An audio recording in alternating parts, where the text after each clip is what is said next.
Podcast Mãe de Anjo começando e nós estamos muito felizes porque hoje tá para lá de especial, minha gente. Estamos em Salvador, Bahia, gravando esse podcast hoje porque vocês sabem, o podcast não é estático, ele roda o Brasil e hoje vocês vão conhecer duas pessoas especiais que fizeram parte da minha jornada enquanto paciente e que hoje a gente divide parcerias, a gente divide conhecimento e compartilha aquilo que a gente tem entendido que é necessário chegar nas pontas, né? O podcast Mãe de Anjo nasceu de uma necessidade de levarmos o conhecimento científico, a experiência de vida e ser um espaço de acolhimento para todas as mulheres que estão vivendo nesse momento o maior desafio da maternidade, que é a perda gestacional. Então, hoje, olha quem eu quero apresentar a vocês. Doutora Adriana Monteiro, doutor Rodrigo Lemos, dois queridos. A gente vai começar com eles se apresentando para vocês e vamos deixar aqui que a conversa role, porque já começou aqui nos bastidores, tá, gente? E aí a gente fez, vamos começar a gravar, porque senão as pessoas vão perder esse conhecimento. Então vamos lá. Doutora Adri, por favor, se apresente, querida. Oi, gente, eu sou Adriana Monteiro, obstetra. Tive a honra de conhecer Lai, né? Inicialmente paciente de Rodrigo. E a gente vem junto nessa jornada desde esse momento, como você mesmo disse, né? Compartilhando histórias, vivências, necessidades das pacientes, nossas também, né? Esse acolhimento mútuo acontece. Sou obstetra e sócia junto com meu amigo Rodrigo da equipe Luminari, né? Enfim, acho que é isso, né? Isso, e eu, Rodrigo, também obstetra. A gente, né, eu e Drica, hoje a gente atua só com obstetrícia. Somos sócios lá da Clínica Luminari. Conheci Lai, grávida de Maria, num momento assim que essa conversa vai rolar aqui com certeza no meio do podcast, mas um momento muito especial para mim e para ela. E a partir daí a gente criou um vínculo muito grande e por isso, com certeza, eu tô aqui hoje para a gente falar sobre isso também. Eu costumo dizer que a gente trabalha com pessoas de verdade, né? Então, muito antes da gente ter os nossos títulos, nós somos pessoas que atuamos e sentimos com os outros aquilo que os pacientes estão vivendo e que, de alguma forma, toca a gente também. E trabalhar com vocês, ser paciente da Iluminari, né, e trabalhar com vocês é dividir uma verdade. Né? E a gente sabe o quanto tá difícil da gente poder dividir verdades. E quando a gente troca um paciente, quando a gente troca uma experiência, eu me agrado da conduta de vocês e falo isso nos 4 cantos que a gente vai, porque existe uma conduta com olhar sistêmico, existe uma conduta que realmente está pensando no ser de forma integral, né? E não no indivíduo em partes. E cada vez mais a gente vem entendendo, principalmente nessa área, que nós precisamos dividir e partilhar para a gente conseguir sustentar e dar suporte para as nossas pacientes. Então, a gente vai começar por uma pergunta muito legal, tá? E é para contar a verdade, combinado? Combinado. Sempre, É. sempre.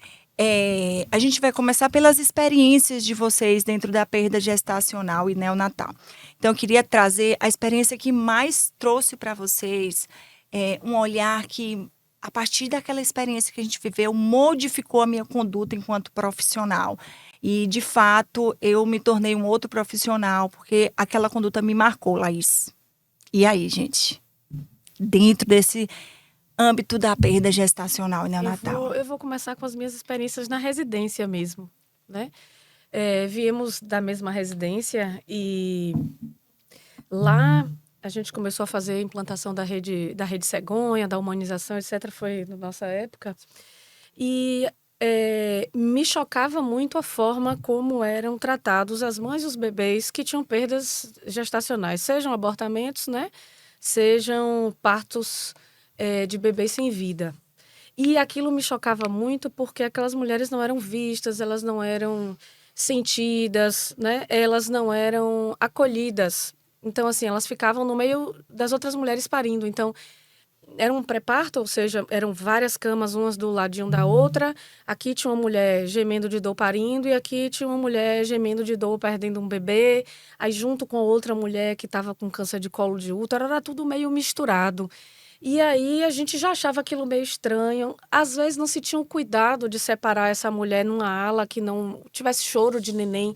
Eu comecei a me importar com essas coisas mais simples e achava aquilo muito chocante. Aí a Rede Cegonha veio e a gente conseguiu finalmente fazer todo um fluxo diferenciado para essas mulheres, né? Isso há 13 anos atrás, né? Foi em 2011 a É. implantação. A implantação em 2011, não foi? E começou-se a falar, então, né, das mulheres com perdas gestacionais iniciais e das mulheres com seus bebês sem vida também para nascer, com um fluxo diferenciado, ficar em lugares, né, que não ouvissem choro de neném, um acolhimento multidisciplinar que não existia. Isso é impressionante, do acolhimento multidisciplinar.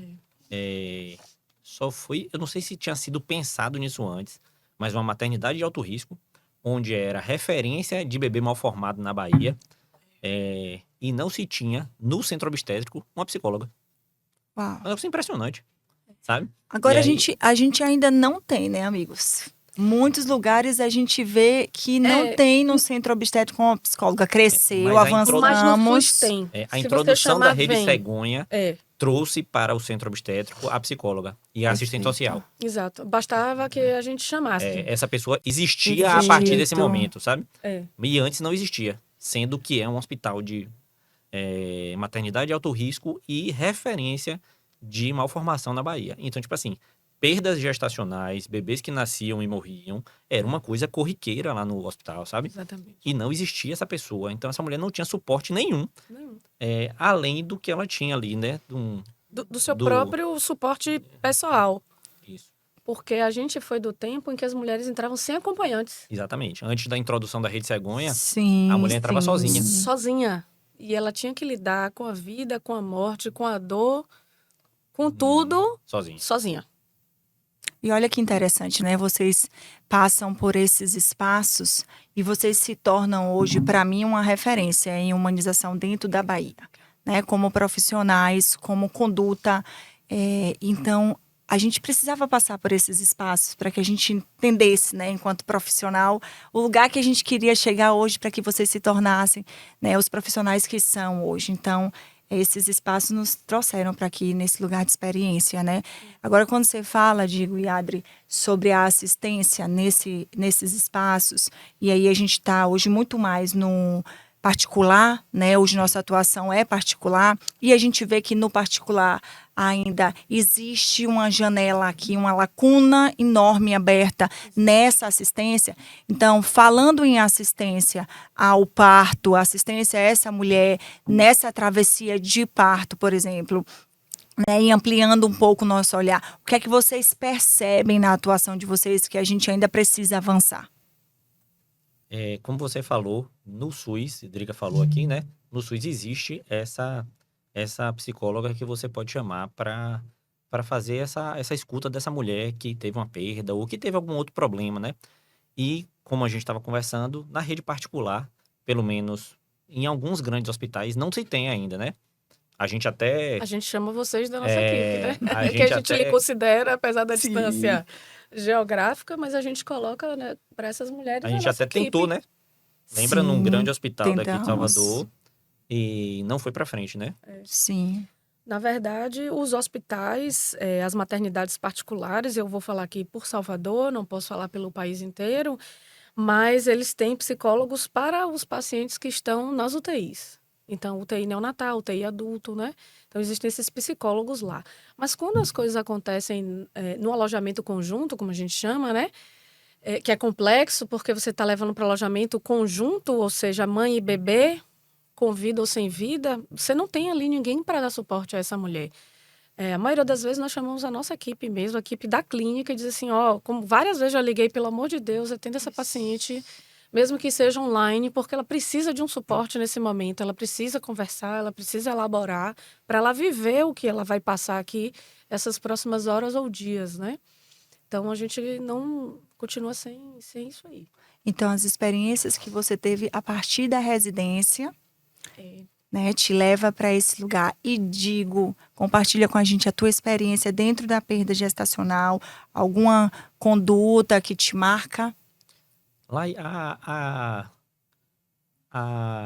a situação mais marcante, por ter sido a primeira, foi a sua história de gravidez de Maria, sabe?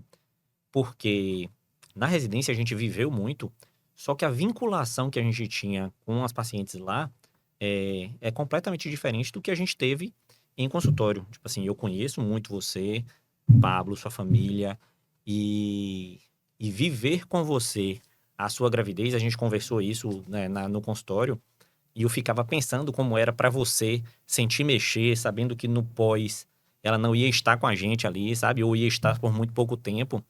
Aquilo mudou muito a minha cabeça sobre o que é essa vivência, sabe? O que é realmente gestar, sabe? É, perceber a sua mudança no decorrer da gravidez com relação a um desespero maior no início do diagnóstico, a um fortalecimento completo quando chegou no final, sabe? Então, isso me marcou muito, e com certeza absoluta, depois de ter vivido aquilo com você, do nascimento de Maria, e ver você hoje assim como está, isso mudou muito o meu olhar sobre isso mesmo, sabe? Sobre a perda, sobre a possibilidade de interrupção, porque eu sempre imaginava assim, sendo muito sincero, pô, se eu tiver um bebê que não tem probabilidade de ficar vivo pós-nascimento, na minha cabeça, eu como obstetra, sempre pensava que eu partiria para uma interrupção no meio da gravidez, sabe? Não ia querer viver o nascimento. Mas depois de você, eu mudei minha cabeça. Pela forma que você lidou, por tudo que aconteceu, sabe? Por quão bonito foi o nascimento, e quanto isso mudou a sua vida e mudou a minha também com relação a esse olhar, sabe? Que com certeza mudou depois disso. É para manter intacto, Você respira fundo. Exato, para a gente voltar, né, meus amigos? Adri e Digo, eu quero deixar claro que tudo isso foi possível porque eu tive o suporte de vocês. E é sobre isso que a gente está falando. É sobre sermos suporte. Então, você pega uma paciente desesperada mesmo, enlouquecida com o diagnóstico de uma filha, como eu cheguei naquele consultório naquele dia. Só que você é recebido com tanto amor. E o amor se revelou de tal forma em todo o processo de Maria. E não tem como a gente não se emocionar, porque as nossas histórias é de verdade, né? Sim. Em todo o processo de Maria, a cada encontro que a gente tinha, em especial o seu cuidado, o seu toque, e eu vejo isso, isso não é exclusivo com Laís, isso é da essência de vocês, isso é de vocês, é do propósito de terem sido escolhidos pelo divino para serem médicos e estarem atuando na obstetrícia, porque vocês sabem que vocês foram escolhidos. Eu fui mesmo, viu? Eu não queria obstetrícia, não. Mas é outro podcast. Vocês com certeza foram escolhidos para essa missão, porque não é para qualquer um, né? E esse acompanhamento, esse suporte, ele fez a diferença para que eu pudesse chegar no final com um outro olhar, com a outra conduta, compreendendo a dimensão do que a gente estava vivendo ali, ampliando a nossa consciência mesmo. E aproveitando para falar do meu parto em especial, a gente vai falar sobre via de parto. Você trouxe aí a condução da interrupção, e eu queria que vocês trouxessem um pouco da via de parto. Dentro de uma mulher que descobre que o bebê não tem mais vida, o coração não bate ali. Qual é a condução, a conduta de vocês nesse momento para essa via de parto e por quê? Acho que inicialmente a gente espera um pouco, né? A gente vê muito um desespero, assim, né? Então, chega seu diagnóstico, ou através do ultrassom, geralmente, né? Ou através do nosso exame clínico, e aí corre para o hospital. Então, geralmente, a gente tem uma abordagem um pouco mais assim, você não quer ir para casa, descansar sua cabeça, e depois a gente conversa amanhã ou daqui a pouco, depois que você conversar com sua família, para a gente resolver o que a gente vai fazer. É um nascimento de um bebê sem vida, né? Eu costumo falar isso. É um nascimento para toda aquela família. Nascimento. Então, é o nascimento de um bebê sem vida. Não tem pressa dele acontecer. Então, é uma coisa que também, pelo menos a mim, eu acho que a Rodrigo também sempre incomodou muito, porque a gente deu plantões, né, em SUS e hospitais particulares, e parece que todo mundo, eles querem se livrar daquela aquela família que tem um bebê sem vida, né? Se livrar, porque cada um tem seus medos, suas dores, suas angústias. Atravessa, né? Isso atravessa toda uma equipe, né? Eu passei por muito disso no SUS também, como o Rodi falou, nossa residência é de alto risco, então tinham muitos bebês com malformações gravíssimas. O que tinha no canto do livro, a gente viu lá acontecer. E como eu cheguei a ser coordenadora de lá, então eu é que acompanhava essas pacientes, então eu tinha essa vinculação junto com a diretoria, né? De trazer essa paciente e ir seguindo o percurso dela até o parto, e na tentativa de trazer uma humanização mesmo, né? Uma coisa mais delicada para que ela pudesse viver e se despedir daquela criança, porque não haviam despedidas. As pessoas têm tanta dificuldade que elas não permitiam que as mulheres se despedissem de seus bebês. Então, a gente sempre fala assim, poxa, vá para casa primeiro, converse, né? Se você quiser, a hora que você quiser, a gente interna para conversar sobre o parto, por exemplo, né? A via recomendada por todos os artigos é a via de parto vaginal, ok? Por quê, minha gente? Parece que é um terrorismo, né? Parece que a gente quer fazer mal para aquela mulher, não é não. É que o sistema do útero, ele é tão delicado que a gente entende que uma cesariana vai mexer naquele sistema. E aí eu vou falar aqui como ciência, não estou falando aqui tirando todas as emoções. A ideia do parto normal é não mexer naquele útero, não macular mesmo todo aquele sistema para que a próxima gravidez que a mulher deseje é como se não tivesse nada modificado ali para ela.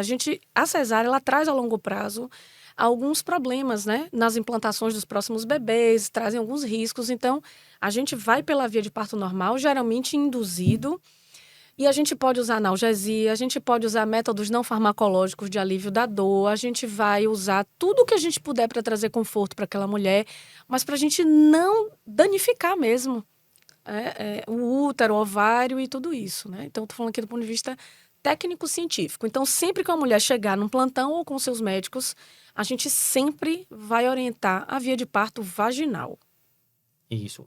A cesariana, mesmo sendo uma cirurgia de baixo risco, né? Mas você realmente, como o Drica falou, né? Você traz modificações ali, sabe? Aquela cicatriz da cesárea. É uma Maior chance cirurgia. de acretismo. Isso. É uma cirurgia que traz riscos para a mulher, para a mãe, sabe? Então, assim, você tá agregando o risco para uma mulher, você tá aumentando o risco de numa próxima gravidez, você, tipo assim, você diminui fertilidade, você aumenta a chance de acretismo, De hemorragia de pós-parto, hemorragia rotura pós-parto. uterina. Então, tipo assim, tecnicamente falando, o parto vaginal não existe, né? Por que não ser firme nisso, né? De colocar essa mulher para realmente entrar em trabalho de parto, como o Drica falou, não, você não tá fazendo mal para ela, não é uma tortura, sabe? Mas é realmente o melhor para aquela mulher, para que ela, numa futura gravidez, ela tenha uma gravidez tranquila e que dê tudo certo. Mas não é fácil. Não. Isso. A gente estava conversando antes aqui, e é uma decisão super difícil.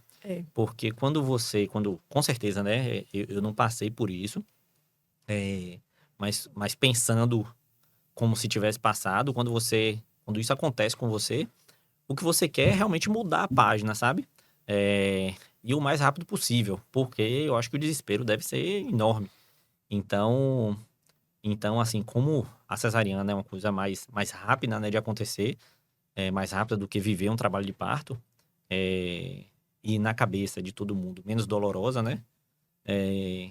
Então, acho que esse pensamento de fazer logo a cesárea e acabar com aquilo ali, sabe? Acho que é o pensamento de todo mundo inicialmente.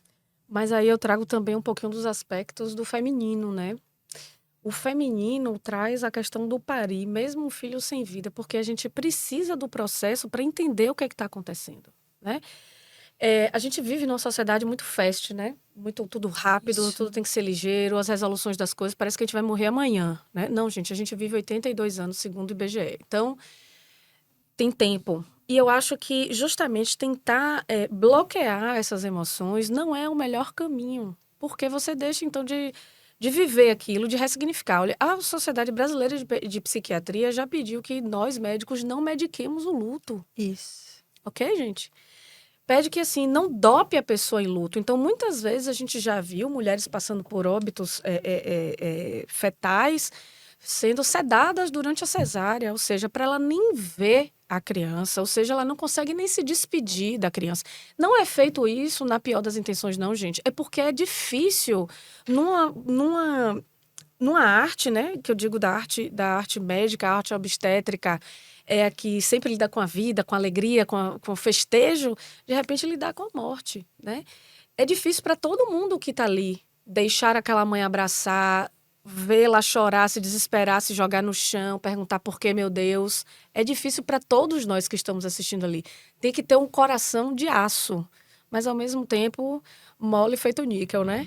Então a gente fica daquele jeito. Então, é difícil essa balança do que é o melhor. E aí a gente sempre vai tentar seguir pelo técnico mesmo. Dizer assim, ó, vamos dar todo o suporte possível. Você pode me odiar pro resto da vida, tá tudo certo. Mas eu preciso que você, infelizmente, passe por isso para viver o luto, para ressignificar. E trazer para aquela mulher que aquele nascimento de um bebê sem vida não é de um bebê que ela quer se livrar. É de um bebê que ela, né, ama demais.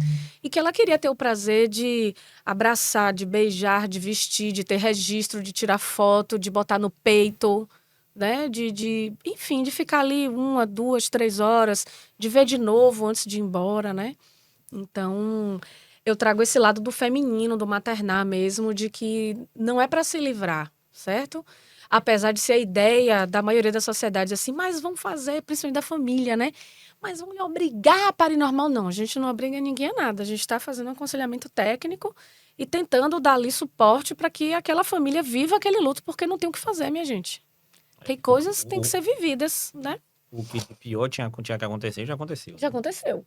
Exatamente, esse tempo, essa é uma conduta médica e essa é uma conduta psicológica também. Esse tempo é um tempo de dilatação emocional para essa mulher.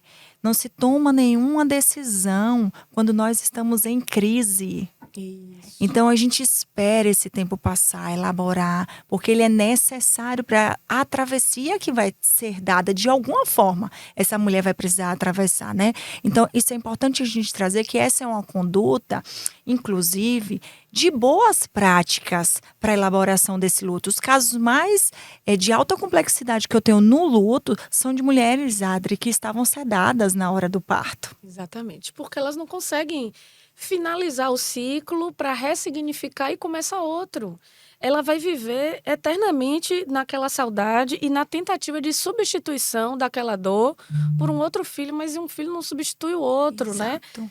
Então a gente vai numa seara muito difícil, que é a medicalização completa do luto, né? Exatamente. Que você ceda, que você enfia Rivotril, enfia Lexotan em todo mundo fica dopado, mas não dá para viver dopado mais 40 anos, mais 60 anos, né? Não dá, e se a gente pensar, né?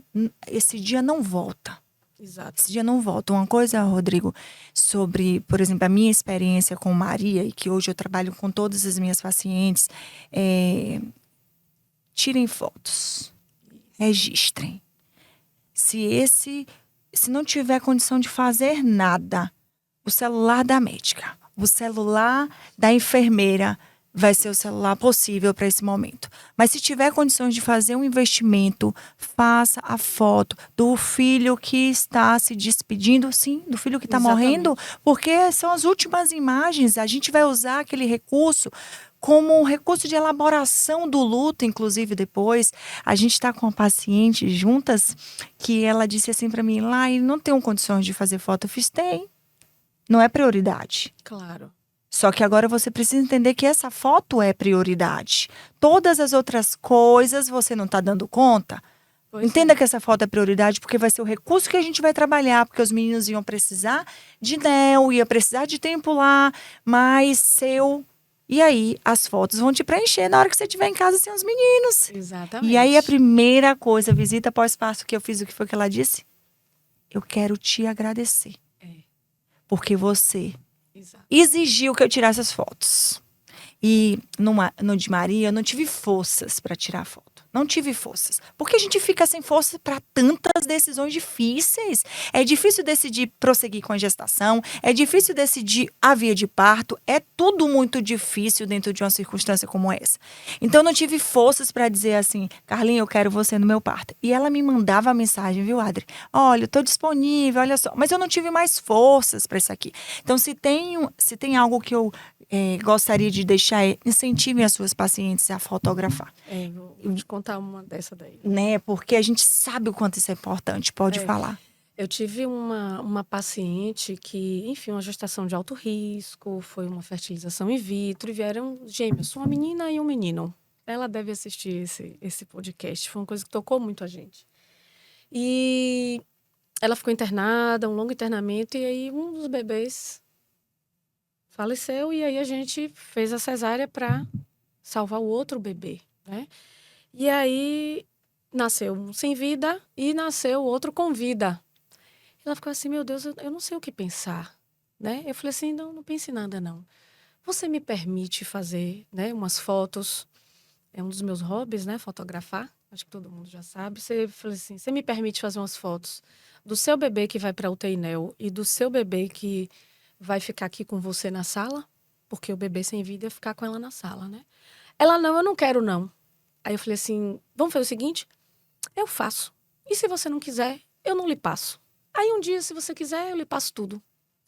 E aí eu fiz as fotos do bebê antes de subir para a Nel. Conseguimos com a Nel que ela ficasse ali com o bebezinho dela que ia subir no colo. Fiz fotos dela com os dois, né? O bebê com vida, o bebê sem vida. Fiz a foto. Quando acabou, eu falei assim, e agora você quer brincar um pouco com a sua filha? Aí ela olhou assim para mim como quem diz assim, meu Deus, tá doidona. Aí eu falei, brinque um pouquinho com ela. E aí ela pegou a bebezinha dela, ela cheirou e eu fiz ali um book, né? Tirei um bocado de foto. A gente colocou lacinho e a gente colocou ela na mantinha branca, né? Então a gente fez ali várias fotos e aí eu falei assim, ó, se algum dia você desejar suas fotos, pode me pedir que eu te passo. Não tem problema nenhum. Ela, Adri, acho que eu não vou querer, não. E aí, quando, enfim, fui embora pra casa, ela me mandou uma mensagem, por favor, me mande as fotos. Não deu nem 24 horas. Não, só foi o tempo de eu voltar pra casa. De chegar em casa. Então, para vocês verem que, às vezes, a paciente ela vai lhe dizer que não quer, porque parece chocante. Faça os registros do mesmo jeito, né? Faça os registros com a mãozinha, dos pezinhos, né? Os registros dos detalhes, né? Do narizinho, da bochechinha, com quem parece. Esses registros são importantes. São os registros que ela tem hoje dos 2 filhos, porque os 2, enfim, não estão mais com ela aqui. Então, são os registros que ela tem. É o que fica, né? É a memória afetiva que vai ficar para ela, é a forma dela estar mais perto desses filhos. Tem uma frase que eu costumo dizer sempre, que filho não morre no coração de uma mãe. Filho é eterno, né? Então, eu estou aqui, gente, fazendo o quê e por quê? Qual o sentido de nós estarmos juntos aqui? E é isso. Essa filha que não morre nunca, essa filha que todos os dias me inventa um projeto novo pra gente estar junto, que acolhe tantas outras mulheres, né? Que me faz estar em tantas outras mesas para poder falar dela, para falar do propósito. A gente está com o Instituto agora Vida Maria, que vem também para acolher mulheres em vulnerabilidade social e psíquica, né? Onde a gente vai trazer esse trabalho e também por conta de quem? Por conta dessa filha. Então essa filha não morre, é eterna e os estudos já falam sobre isso. Os artigos falam, né, que as células desse filho permanecem para sempre nessa mulher. Então é vital, né? E a gente não quer que morra mesmo, não. Aí a gente vai lá, faz uma tatuagem, a gente vai lá e faz as fotos mesmo, né? A gente vai lá, moldura a roupinha. Isso, quantas memórias, né, que a gente consegue fazer. Que tem que permanecer. Né? Mas é porque parece, né? Na hora que você pensa, você fala, poxa, mas eu vou ficar vendo a foto do meu filho que morto, sabe? Que não tem vida, que não sei o quê. Mas isso é realmente muito importante, sabe? Você vivenciar o luto, essa coisa de não medicar realmente. Você tem que vivenciar para você entender que aquilo é real, sabe? Aquilo é real. Aconteceu, infelizmente, mas aconteceu e a gente vai trabalhar para que você se fortaleça e que aquilo seja uma memória, em algum momento, positiva, sabe? Que ele faça, realmente, ele mobilize para frente, exatamente. Não puxe para trás. E essa coisa das fotos, aí eu vou trazer uma questão histórica, porque eu sempre gosto.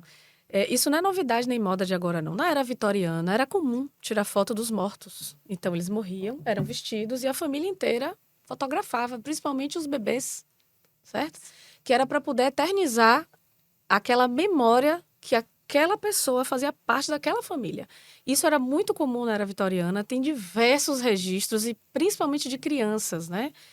Que a mortalidade infantil era... Enfim, a gente até hoje tem uma mortalidade infantil grande, que dirá naquela época. Então, lá nos idos de 1800, se chamava fotógrafo, a família se arrumava e tirava foto antes do enterro. Então, isso não é moda da agora, tá, gente? As pessoas sempre quiseram, de alguma forma, reverenciar os seus entes queridos, né, mortos. E Qualquer não é motivo. mórbido, né? Não é mórbido. Não é mórbido, exatamente. Vai eternizar ali para aquela família e faz parte do ciclo daquela família, né, gente? A gente não pode ausentar, tirar, não passa por cima daquela história, né? Antes dos meninos existiram outros bebês. Antes de Rodriguinho, Sim, existiram 2. existiram 2 bebês, Sim. né? Então a gente carrega esses bebês, a gente carrega essas histórias, né? E se a gente for falar, a gente tem um índice alto, né, de mulheres com perda gestacional no primeiro trimestre. Sim. E muitas chegam com com muitas dúvidas, com muitas questões de qual procedimento fazer, quanto tempo a gente espera agora para uma próxima gestação. O olhar de vocês para essa mulher que está com perdas recorrentes ali do primeiro trimestre, geralmente, que muitas vezes não é validada como um filho, Isso. né? Aí eu vou falar, Rod, de uma situação nossa, né? Antes de Pedrinho eu também tive uma perda, e antes de Lara eu também tive uma perda, né? E aí eu sempre fui, até porque eu fiz parte de um projeto no SUS também, né, de acolhimento dessas mulheres com perdas do primeiro trimestre, para perguntar a elas, né, dentre todos os tratamentos, esperar, usar medicação ou fazer cirurgia, o que é que elas desejariam. E elas eram acompanhadas de forma multiprofissional. Ainda existe esse programa na Climério, muito bacana, de acolhimento mesmo, imunização na perda gestacional. E aí, eu sempre tive uma postura mais, vamos aguardar, vamos esperar você elaborar um pouquinho esse momento, essa tristeza, etc. E Rod era sempre assim, não, vamos logo fazer, vamos logo Sim. resolver. E aí, quando foi a minha vez, aí ele perguntou assim, Drica, e aí? Eu falei, não, Rod, eu quero esperar, eu preciso entender o que está acontecendo, né? Receber meu filho em minhas mãos. Eu acho que isso deve ter sido bem, bem estranho, né, Rod? Eu converso com as É. minhas pacientes que acontecem isso, as opções, explico o que é Prós e melhor, contras, os prós e contras de cada um, do mesmo jeito do parto normal para uma mulher que teve uma perda de um bebê maior, que a gente vai fazer indução, esse bebê vai nascer por via vaginal, o melhor é esperar, né? O melhor é esperar realmente que evolua espontaneamente, porque você não vai agregar nenhum risco para essa mulher, né? Você não vai fazer uma anestesia, você não vai internar, você não vai fazer anestesia, você não vai manipular esse útero. Exato. Então, esperar realmente é melhor, sabe? Mas a maioria das mulheres dessas minhas pacientes, elas me perguntam, se fosse sua esposa, o que é que você faria? Eu faria o contrário. Ele é sincero. A minha opinião eu sempre dou, com certeza. Quando a pessoa pergunta a minha opinião pessoal, eu dou minha opinião sem problema nenhum. Mas explico que o melhor seria, o melhor tecnicamente falando, pensando numa gravidez futura, e a maior parte dessas mulheres vão engravidar de novo, ou a maioria, ou a totalidade delas vai querer engravidar de novo. Então, o melhor realmente Esperar que aconteça de forma espontânea. Sim. Eu sempre pensei mais nessa questão do psicológico mesmo. Tô sendo bem, bem honesta. Eu acho que nem sempre resolver é extirpar o problema, né? Parece que é isso. Eu acho que a mulher, enfim, ela tem a perda, ela não é validada como se fosse um luto, porque é um luto sem corpo, né? É um luto sem se despedir, né? E muitas vezes é como se ela tivesse que se livrar, é uma doença. Ou então diz assim, não, você nem engravidou, foi um ovo cego. Eu falei, não, ela engravidou. Tem uma gravidez, as mamas cresceram, ela tá cheia de hormônio, né? Enfim. Todos os sintomas. Tá tudo ali, ela tá grávida, bicho. Você não pode negar que ela engravidou, né? A gravidez química, odeio isso. Não, gente, é uma gravidez. É a gente que não tem equipamento para enxergar aquela gravidez. A gente não tem ultrassom que consiga ver uma gravidez com menos de 4 semanas, 5 semanas, né? Então não é uma gravidez química, pô. É uma gravidez, parece que é uma gravidez de mentira, né? Da cabeça dela lá. E quando é também, é grave. Então eu sempre fui, mesmo antes de fazer parte desse projeto, eu sempre fui mais... menos invasiva, dizer assim, vá para casa, não tem nenhuma emergência não, Porque junto com a perda, principalmente no primeiro trimestre, vinha culpa. As maioria esmagadora das mulheres que achar por que ela perdeu. Foi o drink que eu tomei? Foi o susto. Foi o susto. Foi a um academia que eu antibiótico. faço, o Foi antibiótico. academia. Aí eu falo assim, não tem nada que você fez ou que tenha deixado de fazer que tenha causado essa perda. Por mais duro que seja essa frase, mas aconteceu. Em 70% de nós, mulheres, a gente vai ter uma ou duas perdas até essa fase inicial da gravidez. 70% das mulheres. Repete esse dado aí. 70% das mulheres podem ter de uma a duas perdas até 12 semanas na vida. A questão é que hoje em dia a gente passa a vida evitando a gravidez, não é isso? Não quero engravidar de jeito nenhum. Meu Deus, Deus me livre, Deus me livre. Aí no dia que quer engravidar, aperta o botão, no outro dia tá grávida. Não existe. Né? O corpo ele tem que treinar, ele tem que aprender aquela nova forma. E nosso corpo ele não é instantâneo, por mais saudável que nós sejamos. E lembrando que quanto mais tarde se tenta engravidar, mais chance de perder, né? Mais chance de perder. Então, quando nossas avós... Pode conversar com qualquer avó, viu, gente? Quando nossas avós tinham 6, 7 filhos, elas diziam, não, tem 6, 7 filhos vivos. E elas falam assim, mas tem umas 3 percas aí no meio. Não é assim que elas falavam? Tem umas 3 percas no meio. Fora os que não vingaram. Fora os que não vingaram. Que nasceram e morreram, né? De causas diversas. Então, assim, é da história da mulher as perdas, né? E a gente acaba passando por isso. Elas passavam de forma, entre aspas, um pouco mais de forma natural, mas eram abafadas mesmo. Velado. Isso. E a gente continua com isso, sendo que hoje em dia a gente tem 1, 2 filhos, né? 3 filhos, a não ser as famílias que desejam ter muitos filhos, né? Então, esse sofrimento é todo embotado, velado, do mesmo jeito das nossas avós, em mulheres que às vezes já estão com 40 anos, às vezes já estão no limite ali da sua fertilidade. Então, E não tem tanto tempo para ter várias perdas, né? Até engravidar. Então, eu acho que isso agrega e eu sempre trago, né, as mulheres que têm perdas a essa reflexão, né? Muitas vezes foi uma gravidez não planejada, não desejada, e aí, de repente, ela tem aquela perda e aí ela se vê desejosa de ter filhos. E ela não tem tempo de pensar sobre isso porque a gente quer extirpar logo o problema, leva para o hospital, né? E às vezes é ali que ela vai refletir, rapaz, não é que eu não queria, não planejei, mas, poxa, estou começando a pensar sobre o tema. Eu tive uma paciente agora, que ela não queria, ela tem o filho dela, o primeiro nasceu comigo, tem 6 anos, e ela engravidou, ela teve uma relação não protegida com o marido, usou pelo dia seguinte e engravidou. Aí aquele desespero me avisou que estava grávida e acabou evoluindo com a perda. E ela ficou desesperada porque perdeu. Porque nesse meio tempo, uma gravidez que não era desejada, ela não queria mais engravidar, ela queria ter só um filho só, se tornou muito desejada. E aí a perda foi muito difícil, sabe? E aí o sentimento de culpa, sabe? Aí começa. Aí questionou tudo, né? Questionou que bebeu, questionou que usou a pílula no dia seguinte. Então, ainda bem que ficou bem, evoluiu de forma espontânea, sabe? Mas é isso, que a Drica estava falando, né? Às vezes não desejada se torna muito desejada depois, sabe?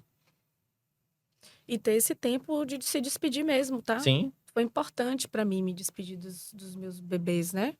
Eles têm nome, então eles têm nome. Eu os perdi em minhas mãos, fiz as minhas orações da minha crença, né? Deixei eles partirem. Então foi um luto com o corpo. Eu pude ter esse direito. E quando você faz a cirurgia, muitas vezes não tem como. Então, você é sedada, fazer cirurgia, ok. É um procedimento médico, muitas vezes é necessário para evitar outras questões. Não estou aqui endemonizando nada.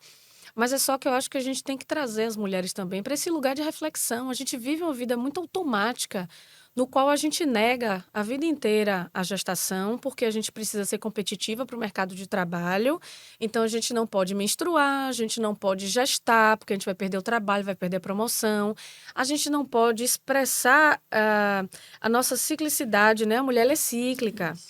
E ela tem sentimentos cíclicos mesmo. Então, toda vez que a mulher está mais estressada, ela está histérica, ela está de TPM, né? Como se fosse uma coisa ruim. Não, essa é a beleza da mulher. Ela é cíclica, é diferente dos homens. Cada um com sua beleza, né? E aí a gente é bloqueada a vida inteira com 1000 hormônios, com 1000 dizeres, com 1000 frases. E no dia que a gente aperta o botão de engravidar, acha que plim-plim, tudo vai acontecer. E não é bem assim.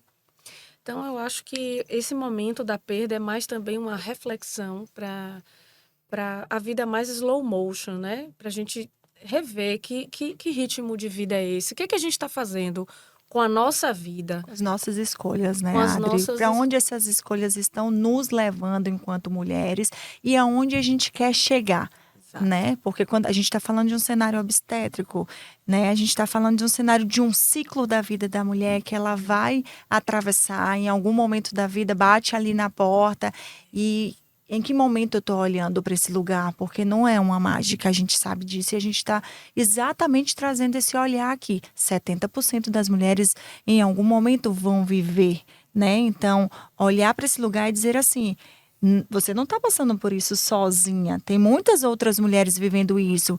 E a nossa voz é para que isso deixe de ser um segredo velado, como acontecia com as nossas avós, né?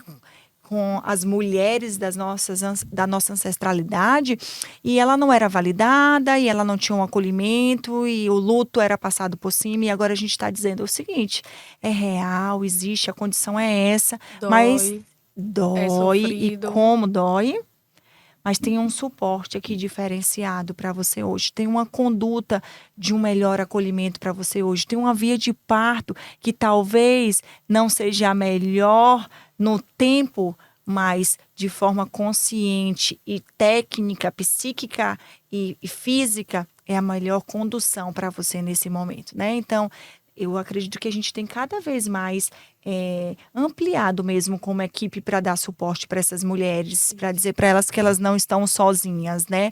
Que a gente tem aqui esse meio para ajudá-las a atravessar como profissionais. E toda mulher que perde, ainda que embaraçada nos medos, o desejo latente de um bebê no colo é real. Exatamente. E é sobre isso, né? Sobre esse lugar de cuidado para que ela chegue do outro lado com esse bebê no colo, minimamente que a gente garanta esse lugar. Então, a gente já está chegando ao fim, mas eu queria entrar um pouquinho aqui sobre essa mulher que perdeu e que ela pensa em engravidar. Quais são os caminhos e as possibilidades que vocês veem hoje, dentro de uma pré-concepção, dentro de um olhar para as emoções dela, né, para o psicológico? Quais são os caminhos que essa mulher precisa transitar para ela ir para o próximo positivo e a gente dar esse suporte para ela atravessar o positivo com esse neném no colo? A gente faz, né, pré-concepcional, e tem uma dúvida, viu, inclusive das seguidoras, né? Elas mandam muito no direct: doutora, perdi um bebê, assim, assado, quando eu posso engravidar de novo? Isso. Ela fala assim: olá, bom dia ou boa tarde, enfim, tudo bem. Do ponto de vista fisiológico, sendo perdas precoces, 30 a 60 dias, seu corpo estaria, entre aspas, pronto. Aí eu pergunto assim: mas e as suas emoções, como estão? Quando você achar que estiver melhor, aí sim você poderia engravidar. Muitas delas trazem, a maioria, a esmagadora, diz assim: não tinha pensado sobre essa ótica. Eu falei: mas é óbvio, né? Então, nas revisões pós-perda, então existem, tá bom, gente? Assim como tem revisão pós-parto, existem revisões pós-perda. Então, independente se a escolha foi fazer o amil ou a curetagem, ou aguardar, né, o corpo vivenciar a perda, né? Existem as consultas continuam existindo para poder a gente ir vendo como está a saúde daquela mulher. Então a gente vai fazer o pré-concepcional de novo. Exames de sangue, a gente vai fazer exames de ultrassom, fazer toda a rotina da mulher de acordo com a idade dela, né? Que existem faixas de idade, então a gente vai avançando e a gente vai avaliar quantas perdas essa mulher já teve, qual é a história de perdas da família, se existe história de trombofilia, se existe história de malformação intrauterina, como está a saúde desse cônjuge, tá certo? Desse parceiro, né? Então, a gente também vai ver a saúde desse parceiro. Qual a exposição profissional dessa mulher e desse parceiro, né? Quais são os hábitos de vida desse casal que possam ajudar ou prejudicar, né? Numa próxima gravidez. E isso envolve, novamente, uma equipe multidisciplinar. Então, quando a gente fala de multidisciplinaridade, que eu já vou um pouco além, a gente vai para transdisciplinaridade... Isso. Que é quando todos os profissionais conseguem falar mais ou menos a mesma coisa, e a gente, graças a Deus, conseguiu, né, Sim, Rô? Uma sim. galera assim. Então, todo mundo ele vai falando. Então, tem o fisioterapeuta que vai ali aliviar aquelas dores, que já vai organizar, né, o corpo daquela mulher para ela voltar a uma atividade física. Tem ali a psicóloga, tem ali a enfermeira que vai fazer o acolhimento também. Nutricionista. Tem a nutricionista que a gente encaminha para poder organizar novamente, né? Tem o psiquiatra que a gente vai encaminhar muitas vezes para que aquela mulher tenha um suporte a longo prazo, né? Para que ela consiga se reencontrar, para que ela não ache que ela vai substituir um filho com outro, porque cada filho é um. É isso que eu ia falar. Porque essa pergunta que vem no Instagram, normalmente vem querendo aquela mulher perdeu aquele bebê, aquela gravidez não evoluiu, e esse pensamento de engravidar de novo o mais rápido possível é para esquecer o que aconteceu, sabe? E essa pergunta, eu sempre pergunto também como é que tá, das minhas pacientes que voltam para mim, a gente conversa isso no consultório, como é que você tá? Tá bem emocionalmente? Procure um psicólogo, se não tiver, procure. Se tiver achando que tá bem, procure também e veja, né, se um profissional não vai lhe abrir o caixinha olhar, de sabe, Pandora. para outra coisa, para realmente você engravidar novamente bem emocionalmente, sabe? Porque é muito difícil perder, né? E você encarar uma próxima gravidez com essa possibilidade real de perder, que todo mundo fica com medo de perder de novo, né? É muito difícil. Então, tem que estar muito forte emocionalmente para poder viver aquilo de forma tranquila, né? Para não entrar numa gravidez descompensada, porque pode acontecer. Como muitas. Sim. A maioria das A mulheres maioria. abafam, negligenciam mesmo os Isso. próprios sentimentos, porque a família... Aí vem os dizeres, né? Sociais, que é na tentativa de ajudar, mas que muitas vezes atrapalham. Ah, que bom que foi pequenininho. Que bom pra quem, cara pálida? Ah, que bom, você é jovem, menina. Que bom pra quem, Pelo minha menos filha? foi com 6 semanas. Pelo Sim. menos foi com Sim. 6 semanas. Já pensou se o quarto tivesse pronto? Minha filha, quando o beta tá positivo, o menino tá na faculdade. O quarto tá pronto, as cores foram Porque já a escolhidas. maternidade, a maternidade e a paternidade, ela Começa no- existe lá na brincadeira de isso, boneca. nos ensaios da infância. Nos ensaios da infância. Então, você projeta aquilo e pode ser uma gravidez desejada, não desejada, planejada, não planejada. Não interessa. Quando o beta fica positivo, A expectativa, a já foi. expectativa já foi. Torna-se mãe, torna-se pai com exatamente. beta positivo. Com Exatamente. beta positivo. Com aquele negocinho assim, grávida. Então, com aquele tracinho assim, ó. Né? Que eu sou capaz, de mandar pro meu obstetra. Rod, tá positivo mesmo? Na dúvida. Verdade? Na dúvida, é verdade, Rô. Nem falei com o Fabrício ainda, viu? Tá dentro do Veja banheiro. isso é positivo. Isso é positivo. Gente, pô. Ela não tá perguntando. Possível. É. Possível, mas é Mas não é a possível. médica, né, Adri? É a mulher que tá É perguntando. a mulher que tá perguntando, né? Isso. Para o seu obstetra, Isso. dizendo assim, é verdade esse bilhete? Porque eu perdi de novo. Não sei se minha saúde tá legal. E a gente fica com as caramelas de mulher. Isso. Então faz parte, né? Exato. E eu acho que é mais ou menos por aí, viu? Isso. A gente entende, né, esse olhar, a gente entende a nossa conduta, que nós estamos caminhando por um lugar de suporte mesmo para essas mulheres, um suporte mais especializado. Eu costumo dizer assim, a gente não vai lá para o pé da serra, não. A gente precisa trabalhar isso aqui. Então, vamos trabalhar isso aqui, porque essa é uma demanda que está latente e a gente precisa trabalhar, porque você não pode engravidar antes de trabalhar essa demanda aqui. Então, vamos ser específicos. Hoje a gente já desenvolveu protocolos, condutas para trabalhar com essas mulheres de forma específica, para E a ajudá-las. importância da psicologia obstétrica, porque eu já tive pacientes me falando assim, você já faz terapia? Já. Eu falei, e a abordagem tá legal? Não. Minha psicóloga ou meu psicólogo não consegue entender, porque eu tô sofrendo tanto com um bebê que eu perdi de 6 semanas. Aí eu falei assim, dê uma pausa, vamos aqui para as meninas. Né, vamos aqui para essas psicólogas, porque existem, gente, protocolos específicos, existem formas de abordar, existem formas de validar isso tudo. Então, né, deixar a importância da psicologia A obstétrica. especialidade serve para isso, né? Serve para isso, para poder ser Exatamente. direcionada da melhor forma, né? Exatamente. E a gente tem avançado nesse sentido, né? Exato. Isso tem sido muito bom, né, para ajudar essas mulheres de forma direcionada, para atravessar e chegar do outro lado e voltar a sorrir, que esse é o nosso objetivo. Ontem nós estávamos num parto de uma paciente que chegou para a gente com perda gestacional e ontem a gente pôde dividir a sala, né, de um parto lindíssimo, muito emocionante de um bebê arco-íris chegando, né? Um dia antes, na véspera do aniversário dessa mulher, que já chorou tantos outubros por conta das suas perdas. E de forma segura parindo lá, né? A gente estava compartilhando esse parto de uma forma muito linda.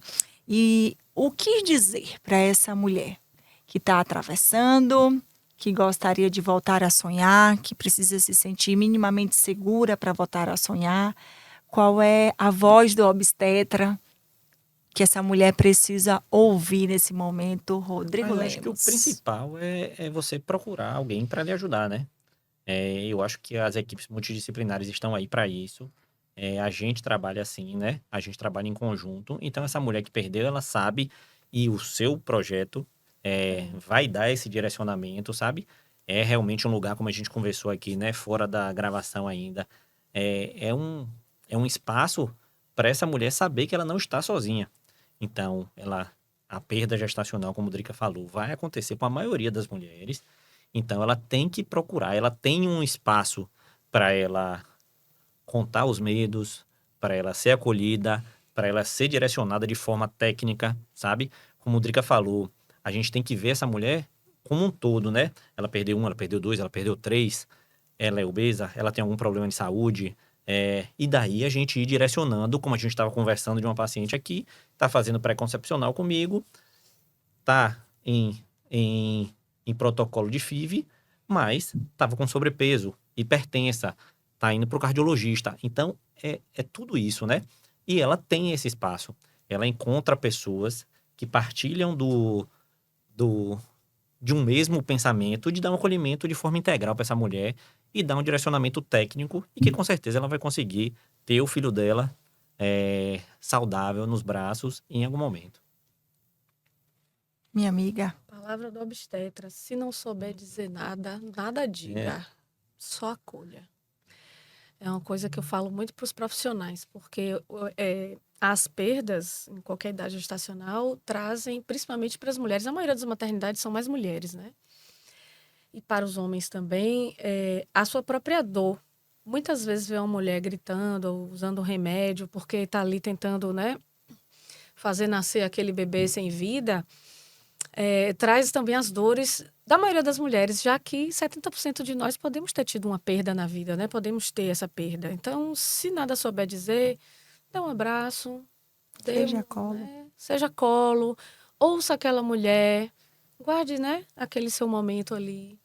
E só de ouvir você já fez mais da metade do caminho, né?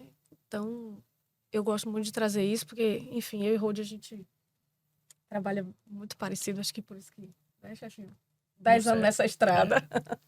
Seja colo, né? Seja colo. Seja Se não souber ser nada, seja colo. Basta proporcionar uma escuta, basta proporcionar uma mão segurando na hora de uma analgesia, né? Basta sentar ali do lado dela e só estar ao lado. E às vezes pergunta assim, como eu posso te ajudar, né? Tem algo que eu possa fazer aqui dentro para você se sentir mais confortável? Pergunta simples também, né? E às vezes nada, só tá ali. Só tá ali, ó, do já. lado, de forma respeitosa. Sim. Os profissionais dos hospitais promovam o encontro dessas mães com os seus bebês sem vida, tá certo? Independente da idade gestacional. Pergunte, né, várias vezes se ela não quer conhecer esse bebê, mesmo que seja através do procedimento, né? Se depois daquele momento do procedimento, se eles não querem conhecer o bebê, né? Traga um ambiente de segurança para ela conhecer esse bebê, certo? Deixa aquela mulher fazer o que ela quiser com aquele bebê, deixa ela brincar, deixa ela tirar foto, deixa ela beijar sem fim, né? Que também as famílias não achem estranho uma mulher querer ver o seu bebê, né? Parece que quer afastar daquilo. Então, aos profissionais de saúde, se vocês têm medo, se vocês têm angústia de passar por esses momentos, chama um colega de plantão e vai no quarto, né? Não deixe de ir, não deixe de prestar condolências, né? Poxa, meus sentimentos, né? Todos nós ali sentimos aquela dor também, de alguma forma. Então, sejamos honestos, né? A gente não precisa ser um coração de pedra. Então, eu acho que isso aí já ajuda um bocado.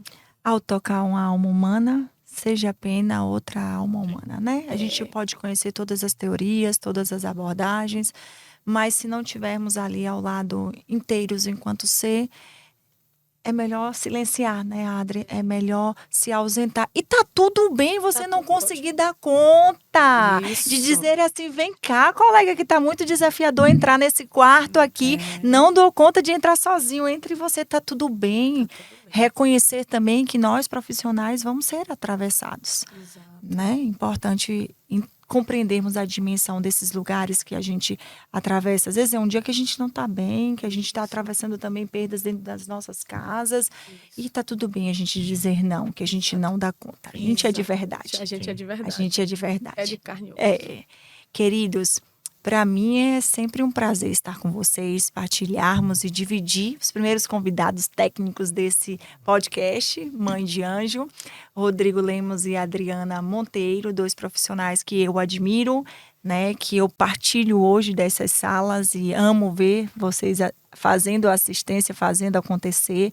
É um privilégio estar com vocês nesse outro espaço, né? Sair desse lugar, estar nesse lugar de paciente que a gente não vai deixar de estar nunca nesse lugar de paciente, ele sabe disso, né, Adri? Nós somos eternas pacientes dele, Isso, né? Não vamos sair desse eternamente. lugar Não. e estamos na vida para isso aqui. Exatamente. Então, a todas vocês, mães de anjo, que acabaram de assistir esse podcast, essa aqui é uma dupla fantástica que tem feito um trabalho lindo, acolhedor, um trabalho humanizado, um trabalho que tem gerado bons frutos dentro da cidade de Salvador. Adriana Monteiro, Rodrigo Lemos, Iluminare Salvador. Compartilhe, comente, encaminhe para uma mulher que precisa ser tocada por esse conteúdo. Beijo no seu coração. Estamos juntos no próximo podcast, Mãe de Anjo.